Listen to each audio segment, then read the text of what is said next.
Olga, I don't know your second name either. Lautman. Okay. Wisniewska and Lautman. Hello. Am I coming through okay? Hello. Greetings, everyone. Welcome to the final panel, I believe it's the final panel, of the Syria-Ukraine network. Today we're talking about following the money, and that's talking about Russia's ability to sustain its war effort and how Western sanctions can hinder that. The panel's a bit of a change today. I'm your host, Oz Chatterjee. I'll be moderating it. I won't be giving any of my own opinions today. No Paul Massaro and no Michael Weiss. So instead we have Olga Lautman, or Olha, should I say, and Victoria Wisniewska, is that correct? There we go, who is a researcher at the Independent Anti-Corruption Network, otherwise known as NACO, not NATO, NACO. We've got Nick Yurlov, who's a senior legal counsel at Truth Hounds, and we've got Matej Roska, another journalist, and he's founder of Reporter.London. That's correct. So today we're talking about Russia's ability to subvert the rules-based order, its malign influence operations, financial and logistical support to autocratic regimes, its ability to commit war crimes, crimes of aggression, and genocide by facilitating illicit financial flows and using loopholes in legislative frameworks, and Russia's continued ability to evade sanctions and fund its war and military and weapons programs. So, what I'm going to do is I'm going to throw to each person for a quick, 8 to 10 minute chat, and then we'll throw it open for some follow-ups and some questions. So, do you want to start, or shall I start at the other end? You're happy to start? Olha is going to start us off. So please introduce yourself again, and let's get cracking. Hi, everyone. So my name is Olga Lautman, and I am the director of the Syria-Ukraine Network. But I also, over the past decade, have worked on tracking Russia's financial flows to fund operations to undermine and subvert democracies around the globe. Over the past year, since Russia's full-scale invasion, I have gained a new talent.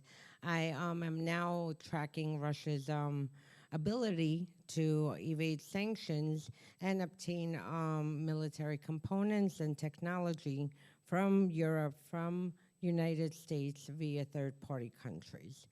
And this is a big problem because the West, after Russia launched its full-scale invasion of Ukraine, the West imposed unprecedented sanctions against Russia.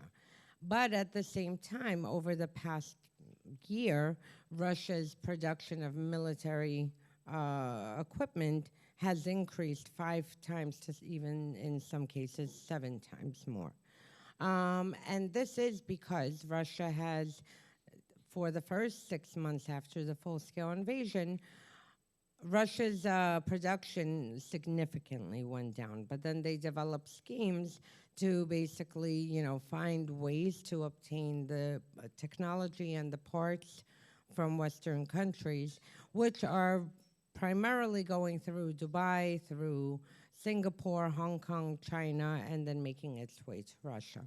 At the same time, I've, over the past 6 months, have been monitoring Russia's ships that are sanctioned that are going from Syria, carrying weapons to Russia. And a lot of times they go through the Bosphorus Sea. Apparently, Turkey looks the other way and then makes its way to Russian ports. And you see these shipments on ships that have been sanctioned continue to move back and forth.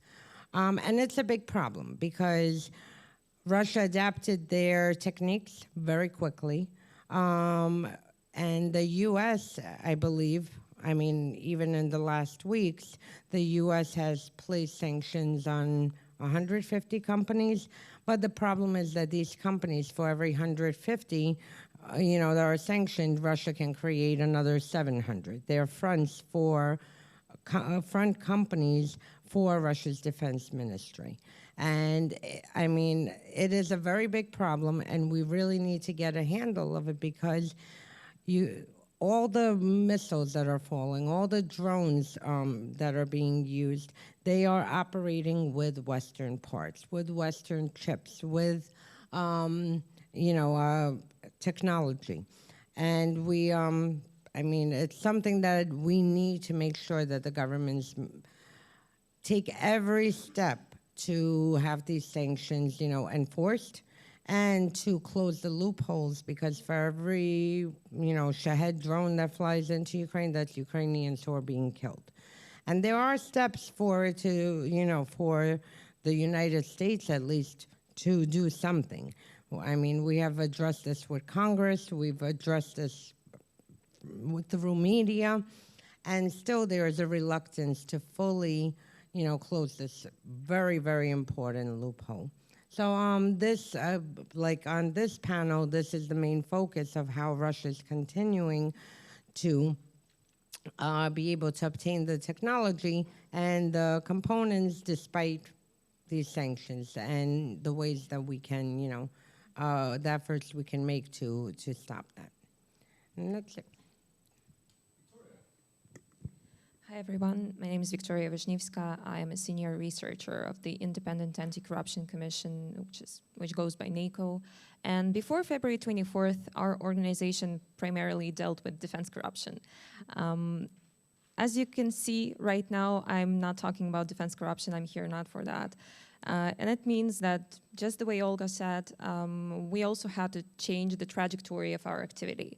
And during the first months of the full-scale invasion, we had to think of different options of how we can be useful aside from the anti-corruption field of activity. And we found out that we could actually be useful in terms of targeting Russian defense industry, because we dealt with something like with defense industry within Ukraine in general. And we've seen that there is little number of people who actually kind of following Russian defense industry in this particular regard. So we switched to sanctions, still maintaining defense anti-corruption expertise though. So primarily our main field of interest is first and foremost sanctioning Russian defense industry, sanction what was not sanctioned before, maybe enhancing the sanctions in specific fields that need to be enhanced. And aside from that, we are also dealing with Russian weapons and the Western technology that is found in those different pieces of equipment. And last year, I believe it was in November, we published a joint investigation with Wall Street Journal on Shahed drones and the components, Western components found in those Shahed drones. Since then, we've been dealing with different types of Russian equipment, in particular when it comes to different types of missiles, when it comes to, for example, such systems as Tornado. We've been doing research on what specific Western components can be found in these particular pieces, as well as just Russian military equipment in general. And we've been trying to build some sort of a dialogue between the companies, the governments, Ukraine as well, obviously, to ensure that Western components do not reach Russia the way they intended to. Unfortunately, however, just once again, as Olga said, the sanctions, they did not work for a very long time, I would say. Russia adapts quickly, and it uses a lot of its partners, its allies, the so-called axis of evil, and together they pretty much deal with sanctions. You've seen the example of Iran. Iran's been sanctioned for what? More than 30 years. Nevertheless, they still have the access to different types of components, and they are pretty successful at producing those UAVs that kill people, that do war crimes. Why it's happening? Well, simply because there is an active coalition of anti-democratic countries, together with a coalition of democratic countries like Ukraine and all of our partners. And the biggest problem here is, and we talk about, for example, cutting Russia from the Western components. The biggest problem here is that, unfortunately, democratic countries are way more reluctant in harsh actions. Democratic countries are way more reluctant when it comes to, I would say, strategic vision of how and for what in general, for what to do, the specific measures to perform specific measures and apply different policies. They lack understanding why strategically that's important, and that affects the daily life. That affects the sanctions and the very fact that sanctions are insufficient. So basically, I would say that a lot of potential partners and colleagues in different Western countries that we talk to, they simply do not really see that issue that big. It's not discussed well enough. It's not talked about that radically, I would say. We've seen different medias publishing.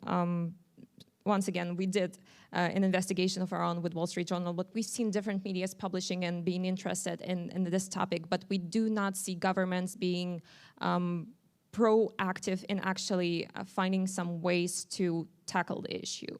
So our organization is devoted to do exactly that. Thanks. Thank you.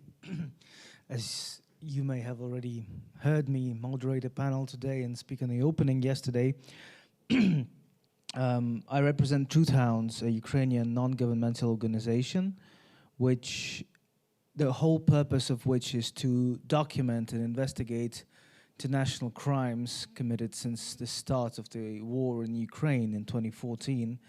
And I'm proud to say that the report that my colleague has just mentioned was with the participation of Truth Hounds. So this is the type of the cooperation between civil society, which is extremely important, I believe, right now, because we have finally managed to see a pathway for responsibility for those who are responsible, for those who are complicit in these international crimes. Now, prior to the full-scale invasion, I was doing international arbitration and investor-state dispute settlement in Ukraine in different law firms. And one of the big projects that we had across different law firms with whom I worked was trying to bring Russia responsible for the expropriations of the property of Ukrainian and foreign investors in the occupied territories of Crimea and Donbass. And then it was extremely hard, because even if you get the award, like many Ukrainian companies did in Crimea, the enforcement of that award issued by an arbitral tribunal against the assets of the Russian Federation is almost impossible. The only person who's managed to do that was Franz Zedelmeier, who through some fortunate coincidence of events has managed to enforce his award against the Russian Federation in Sweden, proving that the premises of the consular building was used by the Russian Federation for commercial purposes, thereby stripping it of jurisdictional immunity. But Russian Federation is extremely hard to target as a state, and if UCOS lawyers couldn't do it, having been paid dozens of millions of dollars for their work, then it's very hard to imagine other lawyers in this context. So instead of targeting Russian Federation as the state in this particular angle, we propose to follow the companies who enable, aid, and abet the Russian agents to commit their crimes. And thankfully, there have been good precedents for that already, and I would like to refer you to the case of Ford executives in Argentina. You may have heard of it. It was quite a recent decision. After the military junta in Argentina came to power, the executives of the Ford factory asked the military men of junta to commit tortures against the factory's workers to prevent them from creating a trade union. 40 years later, it's a long time, but nevertheless, the executives of that factory were convicted. Two former Ford executives, Pedro Müller and Hector Sibila, were convicted for abduction and torture of 24 workers and sentenced to 10 and 12 years respectively. Now, this is a very new development. It's only 5 years old. We have a case in France ongoing right now against a company called Amesis, which supplied surveillance technologies to the Gaddafi regime in Libya, which enabled the security services of Libya to commit tortures and war crimes, crimes against humanity, against the people of Libya. The case is pending. 5 indictments have been issued, 2 of them dismissed, but there is still perspective right now to target those particular companies Russian companies who have their assets abroad. And this is why we as Truth Hounds chose to target Rosatom, which has its assets all over the world, which is openly signing new agreements, and at the same time torturing Ukrainians in Enerhodar at the Zaporizhia nuclear power plant. I believe that this is a very promising path of action, both for Ukraine, Syria, and all other contexts, especially if we're dealing with countries such as the Russian Federation, which is a classic fascist regime, which has a direct connection between private or de jure private corporations and the government. And this cooperation between these entities finally end up as something like PMC Wagner or something like Redut, another PMC, so-called PMC. Is it a PMC really or not? It's an open question. But this, but the question is here that impunity, which has been present for the good share of the past time, is no longer there, and there are pathways for justice for those perpetrators. Thank you. Hi, my name is Matej Roska. I run the website Reporter.London, which I created a year ago to focus on the intersection of economic crime and human rights and politics around the world. And I'm also working with the ICIJ on following the money stories, financial investigation. And I follow the sanctions regime, particularly in the UK, very closely. And so I can give a couple of updates on this type of stuff. Firstly, it's clear that Russia is much nimbler and much more able to adapt to sanctions than the West is able or willing to catch up and adapt the sanctions regime to make it more effective. So in a way, this is not a surprise, because Russia has been operating shadowy offshore finance networks ever since 1990 and before, ever since the 80s, both in neighboring countries and around the world, using friendly bankers, organized crime, and its intelligence services working together. And on top of this now, we also have the crypto industry. For those who are curious, I've just completed a documentary about the history of the link between Russian money laundering networks, foreign banks, and all of these geopolitical crises that lead back to Moscow. So it hasn't been launched, but I can share the link privately. And as I said, on top of all of this stuff, which is historical, it predates the invasion of Ukraine. You have the crypto industry. Now, there was a story on V-Squared, which is a Baltic investigative news website, and this story showed that billions and billions in cryptocurrency flowed between Russia and the Baltic countries, Estonia and Lithuania, immediately before the invasion of Ukraine, the total invasion of Ukraine of last year, and during, and it's likely still happening. There are ongoing criminal investigations, but these crypto exchanges are based in the Baltics only by name. They have servers in Russia and they have websites and they are completely operational. And one of them is Garantex, which is under US sanctions. It's under criminal investigation in Estonia and elsewhere. And we found, based on the data set that we analyzed, that not only did it move billions and billions for Russians who pay cash to get crypto to move it around the world and to extract it in cash again in other places in the world like Dubai, even London, elsewhere, the United States, but also it had connections to this very brutal militia called Rusic, right? And these guys were getting donations from their fans to continue to massacre Ukrainians here and to fight on behalf of Russia here in Ukraine. And the donations were in crypto, and they were going through this exchange called Garantex. And when approached by journalists, there was a story in the Washington Post roughly about this. When approached by journalists, Garantex said that the sanctions are a good advertisement for us. So they are not concerned about sanctions. Moreover, Hamas was also found to be using this exchange called Garantex.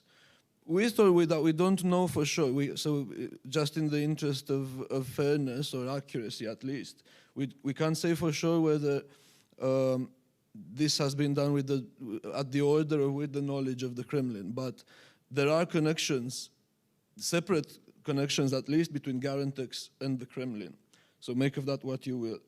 Now, on another topic, recalling Paul Massaro, who was supposed to be with us today, I wrote a story 2 years ago about how sanctions are not really effective enough, and I quoted Paul saying that in order to make sanctions more punchy, countries should adopt a reward policy. Whistleblowers should come from asset management companies, law firms, banks, where they see money laundering and sanctions violations happening, and they should go to authorities. And in return, the authorities should give these whistleblowers a percentage of whatever they manage to recover. Now, after 2 years in the UK, the Labour Party last week promised that if it takes power next year, it would consider implementing such a policy. So this is just for us to understand the pace of sanctions policy in the West. It's very slow, very slow. And at the same time, campaigners in London especially are concerned that because of the nature of the British legal system, sanctions are beginning to lose their power. There was one decision in the Court of Appeal 2 weeks ago, I think, or 3 weeks ago. It's a complete decision, so it can't be reversed except by an act of Parliament. So there has to be another law, so another, I don't know, at least a year before Parliament gets around to making that law. So this decision says that even if a company is under sanctions, it can still act as a complainant in the British civil legal system. So you can take a counterparty to the High Court. This was in the case of the Russian Central Bank, which is controlled by Elvira Nabiullina and Vladimir Putin, who are both under sanctions. And the Russian Central Bank, through its subsidiary Bank Odkrity out of Moscow, who is also under sanctions, are taking a Russian millionaire who lives in Britain, who they're accusing of fraud, who is not under sanctions. They're taking him to British court, accusing him of fraud, and this is about to start. So this precedent allows Russian state entities that are sanctioned to use the British legal system to target their opponents. So we'll see where that leads. As I said, campaigners are quite concerned about that. Now, there are also some good news. There is good news in the sense that if you think the object here is to prevent Russia from having influence abroad and from continuing its aggression against Ukraine, then the good news is that British courts have also refused to take several people off the sanctions list that had applied to be taken off the sanctions list. They allowed Oleg Tinkov, the banker, to get off the sanctions list because he very clearly repudiated the Putin regime and he condemned the war. So this is also creating a way for oligarchs to get off the sanctions list if they wish. This is what they have to do. But mostly they have been refusing applications. So precedents are now that once you're on the sanctions list, it's very hard to get off. There is also talk, because of the parallel imports that Russia is operating, there's talk that sanctions are not enough, that allied countries such as Turkey, for example, Kazakhstan, who is an ally of everyone these days, Armenia, their imports are growing because they're importing stuff that they are then exporting into Russia. And this includes dual use or even potentially outright military stuff. And you can't very well issue sanctions barriers against these countries. So there is talk among campaigners that maybe a sort of licensing regime should be imposed, where if you buy something that is considered dual use, you are to request some sort of permission from where you bought it in order to sell it again to someone else. So this is all being considered by campaigners, lawyers, experts, policymakers. But this stuff takes years, and people are dying today. So the sanctions regime is not going to going to stop this war. Moreover, and with this I'm going to conclude. Fiona Hill, the expert, she's of the view that we're now in an era of great power competition, re-emergent empires, rivalry, geopolitical rivalry, and in that sense, the sanctions regime does not operate that way, and it's not interpreted that way. But if it were to be interpreted that way, I think there could be some gains, again, having spoken to experts and campaigners, in the sense that if you include sanctions in trade talks with other countries who want to get access to the American market or the European market, these are the richest markets in the world. The UK these days maybe not so much. But if you include the adoption of sanctions as a condition for trade, you might get somewhere with the so-called global south, which at the moment is not interested in sanctions and is not likely to get interested soon without some sort of incentive. So these are all things that paint a pretty grim picture of how sanctions and economic pressure on Russia is working. Thank you. Right, well, listen, we started a tiny bit late. Well, we started quite late, but we're now in the questions phase, so hopefully we can finish pretty much on time if we keep everything brief. I'm going to ask a couple of follow-ups now, and then I'm going to throw it open to the floor. I'm going to ask each of you in order. Please try and keep your answers brief. I want two things.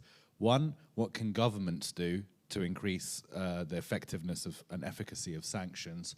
And two, what can people at home, regular people, do to try and, you know, I mean, again, none of us are governments here, so we don't have that ability. So that, you know, as Matej said, like taking oligarchs to court in Britain, the good news I can give is Labour are definitely going to win the next election in the UK. So we can hopefully see some of those British loopholes closed. London grad has become a laundromat for dirty Russian money for some time. So yeah, I'm going to give each of you the same two questions. What can governments do? What can people do? Try and keep your answers brief, and then I'm going to throw the questions open to the floor. So starting with you, Oha. Thank you so much. So I think the most important part is consistency, because over the past few years, we have seen either a company or a person or a sector of the Russia's industry sanctioned in one country but not sanctioned in another country. And this inconsistency causes confusions and opens a lot of loopholes.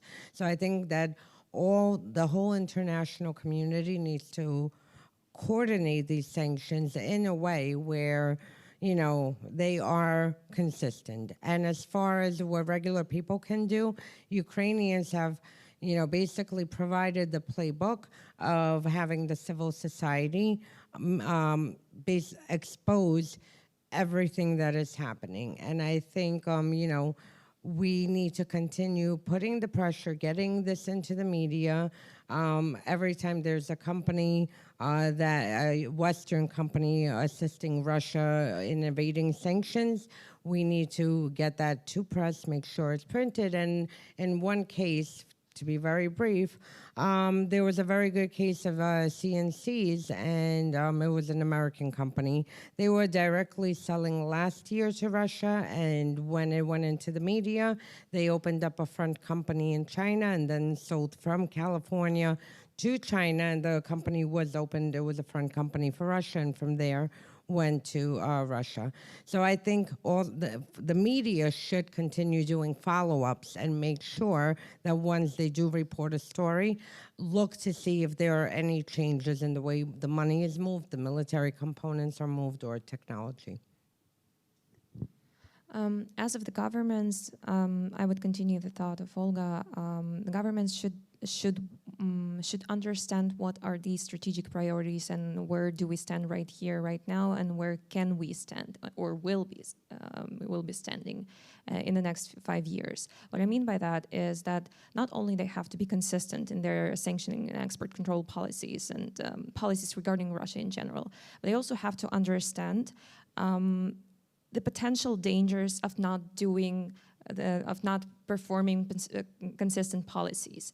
They have to understand that if, for example, right now, there's going to be Ukraine, let's not hope for that, of course, but if Ukraine loses, there's going to be some sort of changes in policies. Russia will continue, we will maintain its war efforts in a different, in a hybrid way regarding, let's say, the Baltic states, let's say some European states. Therefore, it is important to understand that right now the policies need to be implemented in order for Russia not to do that in the future.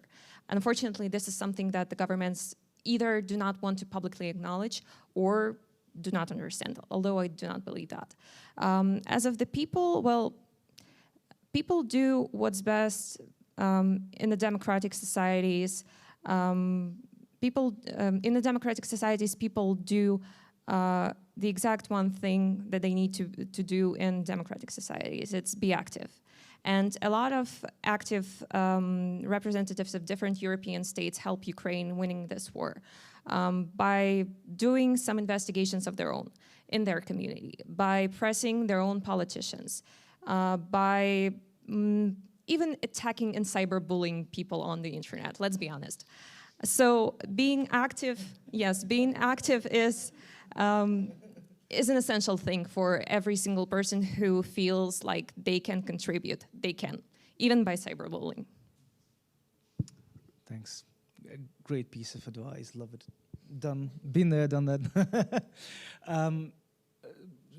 For the governments, the most simple thing to do, as I believe, is, have any of you ever opened a bank account and gone through the anti-money laundering compliance or terrorism financing compliance? And you know how much bureaucratic hell does this have to go through?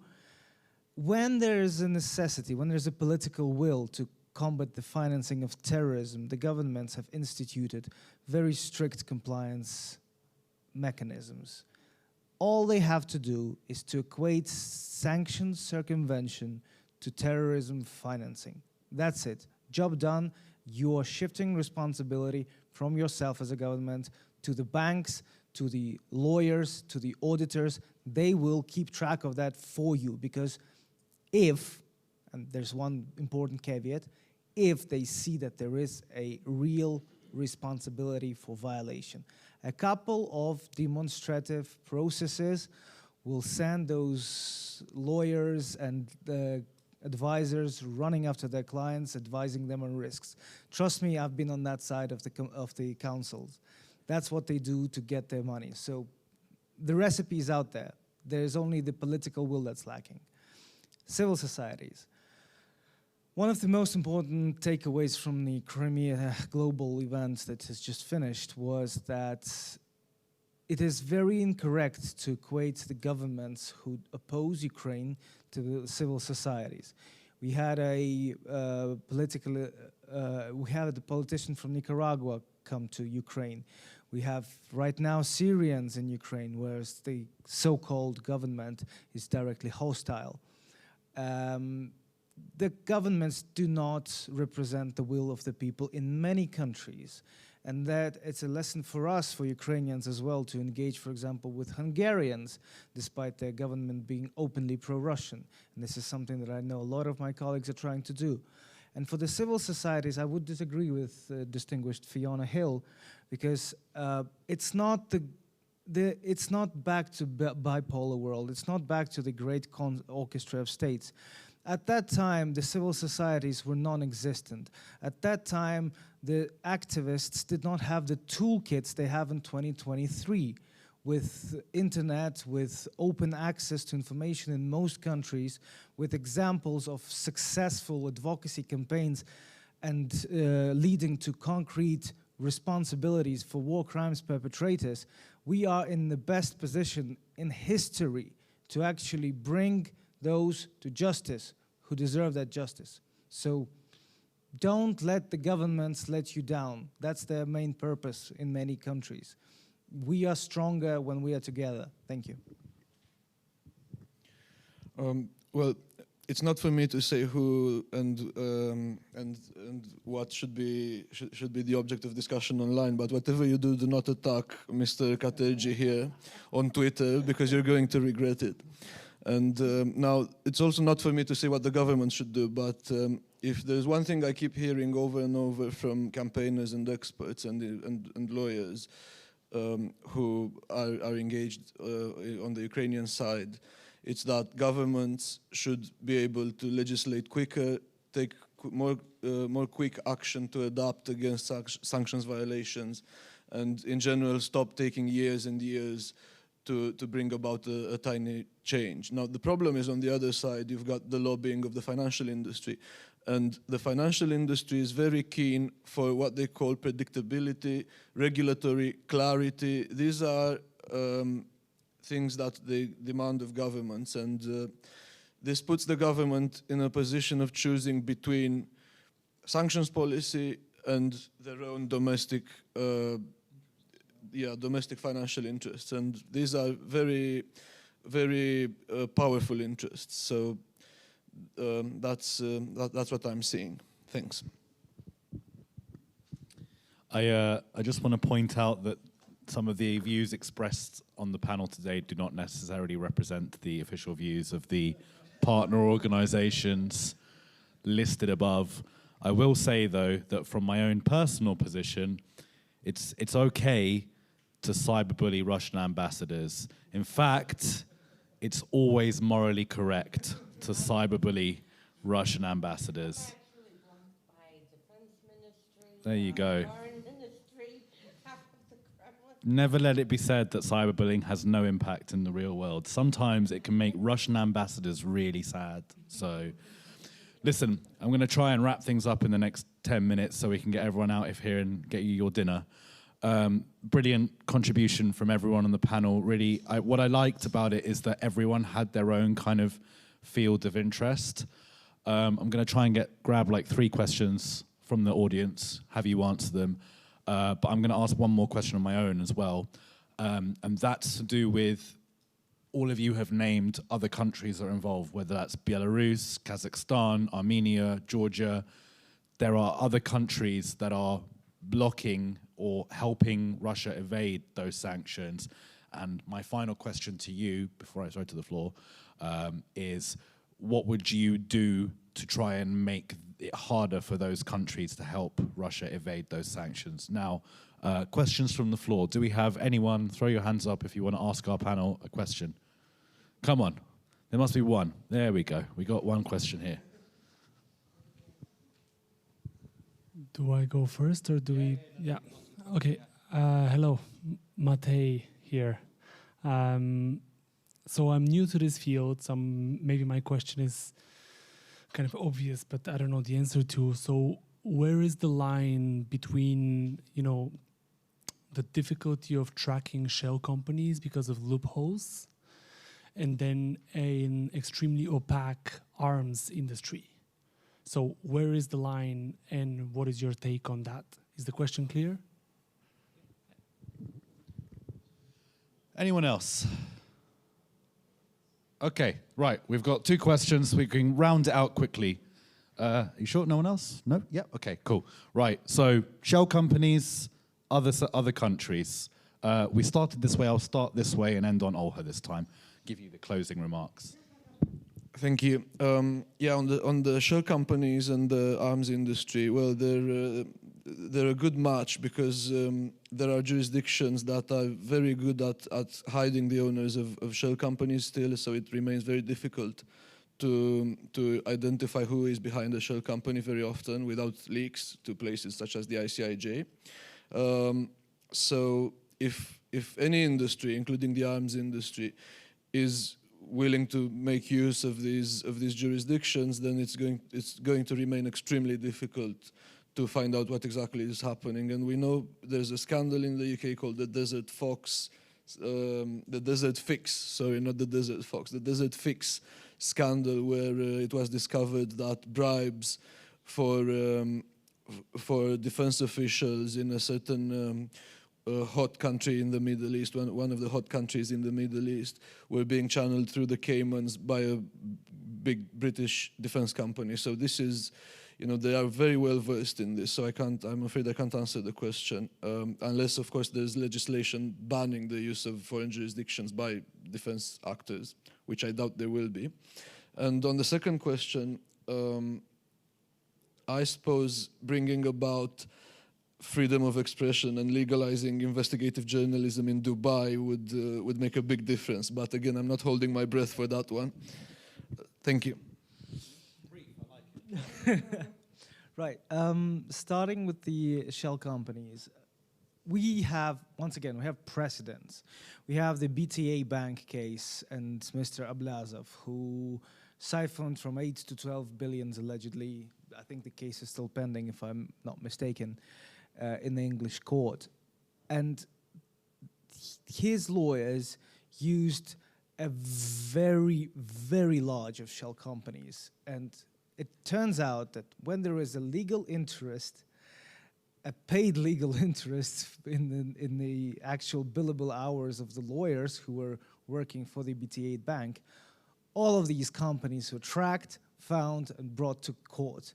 Same thing we have with the pending Privatbank case against Mr. Kolomoisky and Boholubov in Ukraine, where a very similar scheme with thousands of shell companies, which were used, maybe not thousands, maybe hundreds, to siphon money away from the bank. The legal mechanism is out there. Once again, similarly to the previous question, it's not a matter of law, it's a matter of desire to do this. Now to the second question, and how can we enable the civil societies in those countries or detriment them in any other way? There is no catch-all provision for all of these countries. I mean, we see Belarusian resistance, the most famous one being, for example, the Belaruski Gayun Telegram group, which allows us to track the moments when the Russian airplanes take off to bomb Ukraine. We see the resistance in the way of blowing up the railways. It's not, when you're talking about North Korea, such civil resistance is frankly impossible there because there's no civil society in North Korea, it's quite obvious. So it depends on each country, and there needs to be a separate strategy to engage with the civil society and to try to help them support the democratic effort and to oppose the regime. Or on the general level, if we're talking about the international and responsibility for the countries and the governments themselves, is to create secondary sanctions for those who help evade the primary ones. That the governments and the officials will see concrete and defined responsibility that they will face if they help circumvent sanctions. It's all about the responsibility and the risk, the calculus of risks. That's it, thanks. I will start from the second one because I was about to say secondary sanctions as well, but I have some thoughts on that. In the context of how possible secondary sanctions are in the current circumstances, because obviously we've seen Armenia, we've seen Kazakhstan, we've seen Turkey helping Russia evade sanctions. We've seen that. If we do use secondary sanctions against these countries, as well as a lot of different countries who help Russia evade sanctions, we will probably sanction half of the world. In particular, we will sanction Estonia. In particular, we will sanction, what else? Some German countries, Switzerland. Will Switzerland sanction itself? Probably not. So we have to be real here when we think of secondary sanctions and how exactly will they work, or will they work in general. As of the first one, when we think of shell companies, if we think of them in the context of, let's say, the Western states, it is more or less easy to understand who is who. Once again, we know about the companies in Estonia that helped Russia evade sanctions because it's pretty easy to understand that. However, identifying the shell companies is not something that, honestly, all of us should do.